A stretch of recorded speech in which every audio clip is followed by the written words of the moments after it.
നടക്കും മുതുമുത്തശ്ശി വകവെക്കാതെ നടന്നു ഞാൻ.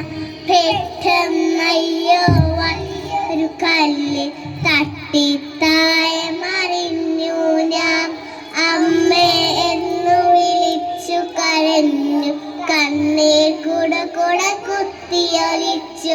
കൈകാൽ മുട്ടുകൾ മണ്ണിലുരഞ്ഞു, അയ്യോ അവിടം ചോര പൊടിഞ്ഞു.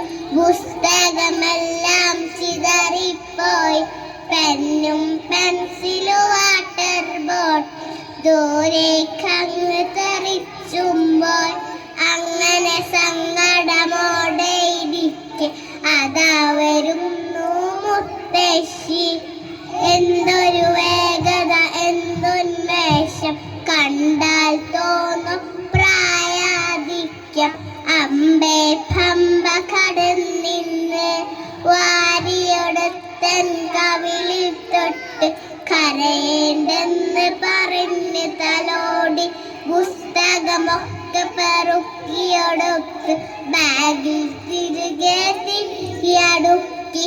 ഓരോ പേരും ചോദിച്ചെന്നെ വീട്ടിൽ തിരികെ എത്തിച്ചു.